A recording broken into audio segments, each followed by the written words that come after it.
Hello, family. This is topic 5 again, part 3.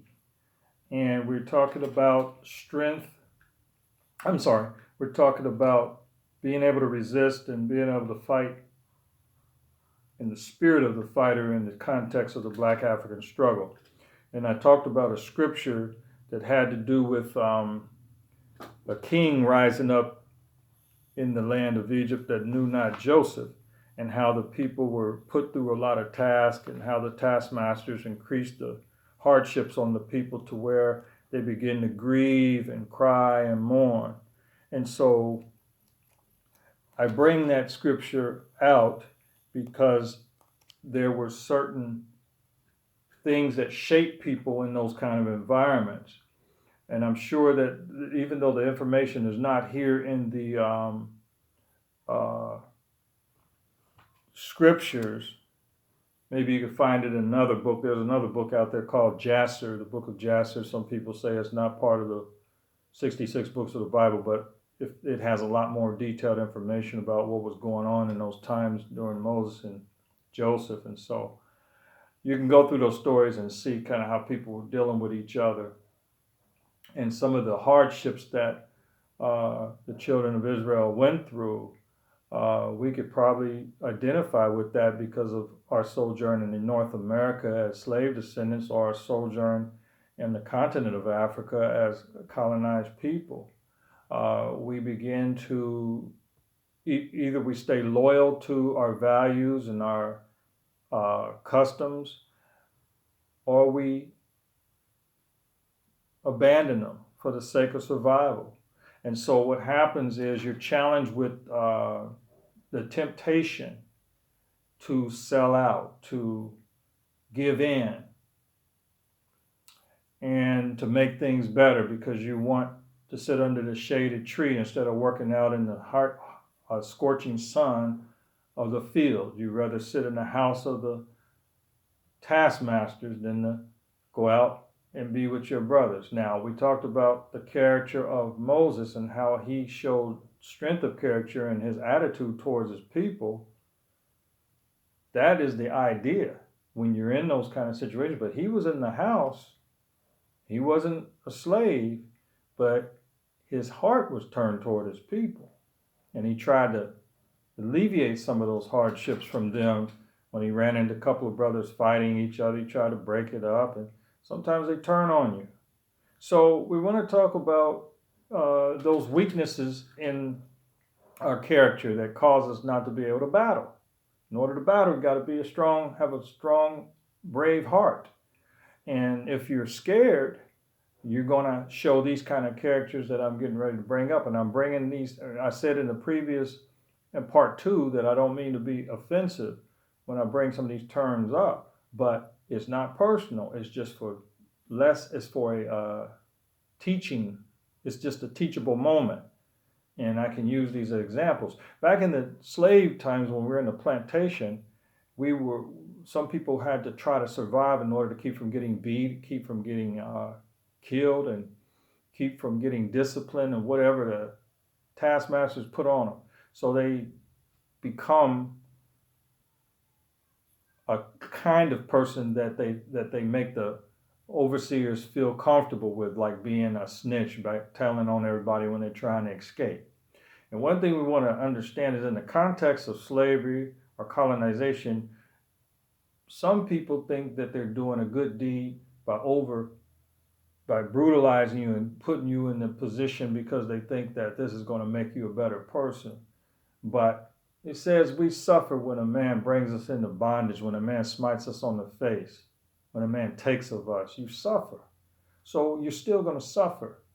And bringing people into slavery is not good. It's wrong. And then colonizing them, you say you colonize them for one reason, but that's not the case. So anyway, the effects of these conditions psychologically damage us. And in order to survive, some people become what we call Uncle Tom. They become weak in their character, or they become Aunt Jemima. We call them Aunt Jemima. Some people call them coons. Some people call them just sellout. Some people call them a Judas. Some people call them a traitor. placater. A placater is just a word that when you go along to get along because you don't want any kind of resistance from people who are putting the pressure down on you. Or there's another one called the ingratiator, one that licks boots, a boot licker, one that tries to climb up the ladder, tries to stay safe by boot licking. But a lot of times the problem is it causes you to turn on your own people while they're suffering. You begin to take one out, and so you begin to sell out, and you begin to become one of these characters. So the situation that we're in is wrong. So you become more so wrong. It's like two wrongs don't make a right. You decide to sell out rather than just standing strong and not having anything to do with it and just being a field person that works out in the field in that hot sun and do what you have to do because that's where your people are. Okay? So sometimes death was sweeter than slavery. Sometimes death is sweeter. So these type of characters do not do well in battling. These kind of people you can't have on your side to battle because your nation, your village, and your people will go down or they will stay in bondage. They said you will know the truth and the truth will make you free. But the opposite of that, you will know a lie will keep you in the bondage. That's the opposite of that. So people still in bondage mentally today. In order to understand the functioning mind of the African slave descendant or the one of the descendant from those who were colonized, you go back to see how they were treated and how they behaved with each other, and you could probably understand clearly why they do what they do to each other in the black on black violence and a lot of that's tied into that. It's displaced anger and aggression on each other. Displaced. Not 100% of the time. But a lot of it psychologically is that because you have some blacks, you have some Africans, you have some Europeans and whites that don't do that stuff. You have some people that don't do it. But when you have a system that thrives off of this, that became powerful off of these types of methods of treating people, then they still, even though the obvious visible signs of a slave system is not there, the carryover of that is still there, where that environment still was sort of like that. And like on the, I tell you, one of the worst things I think is the workforce in the North America. I've never really liked the workforce because that is like a modern day plantation if you have the wrong people over it, because they still have that superior thing where they want you to buck dance. That's call those other characters are called buck dancers. People that tap dance, people that jump to the beat and jump to the everything that some taskmaster puts on them. Some of the work environments are like that, and you'll see people of African descent, doing each other in just for a position or just to appease people that are over them, to show that they're not like the other ones. And it's just pitiful. One example I'm going to give you, looking at my time, one example I'm going to give you is that I used to teach. I used to also counsel, and I used to do some case management, some therapy in the evening times, and then in the daytime I would go to the school systems and teach. So I had two jobs, and there were two schools that I visited in the same neighborhood. One was a private charter school and one was a public school, but they were 99% black, 100% African of African descent, the students, and they were elementary level, and I think elementary to up to like 7th grade, from 1st to 7th, kindergarten to 7th, and then the other one was like same thing, probably up to 6th grade. And I say both of them were up to 6th grade, 6th, 7th grade. But when I went in there, I saw something different in those particular schools, and I've seen it in other schools, but these two stood out the strongest. There's a third one in another community, but they were all black, but they happened to have some of the most rudest behaviors that I had run into, to be so young. But I know that when a fill-in teacher comes in, a substitute, they're gonna try to take advantage of you anyway. So that's natural. I've seen that before in all schools. But this school, they seem to have this tendency to run to a European or white teacher or principal in their building to get on you because you're coming down on them, telling them not to do this. You care about them. You know what the future's like. So you coming in there trying to, shape them up, give them something smart to think about. And these kids were turning on you just like if you were on a plantation. It was so obvious.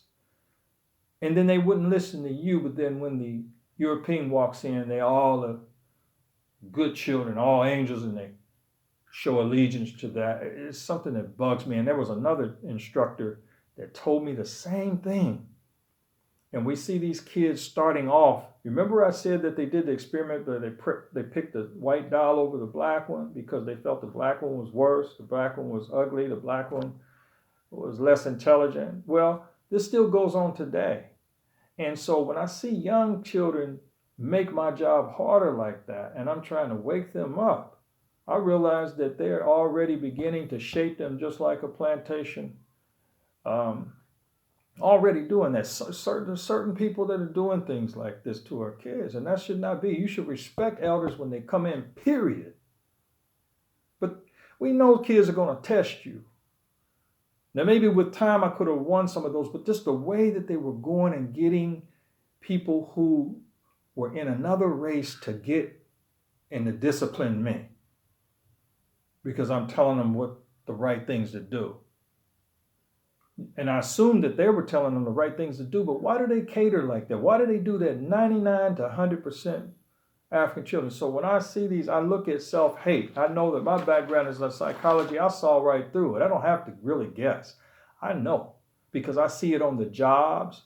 I see them put people over you in the jobs. It is bad. So I'm talking strictly African on African. And then if you have that kind of hate going on that young and that kind of hate going on in adults, what do you think is going to happen when they have a gun in their hand and they're living a life of crime and not even trying to be a law-abiding citizen? They'll smoke the next African just like he's dog trash or nothing. So these things are very serious, and these things are breaking up our nations, our villages, and our homes, even on the continent. So this is very, very, very serious. And so that's why this part 3 talks about there arose a king that knew not Joseph. We're coming into a time where Africans of slave descendants have made achievements, landmark achievements in the North America. They've made achievements on the continent. But now we're starting to see those things being taken from us, or we're starting to lose these things. We don't hardly have any banks. We don't hardly have any businesses. We don't hardly have any schools that represent our school of thought. It's all taken over, and still they want to maintain it. And now I keep feeling that we're going back. The clocks are being turned back, and we're beginning to revisit those days, and the taskmasters and the hardships are beginning to grow amongst the people. The people are starting to mourn. The riots and the unrest in the people are starting to boil over.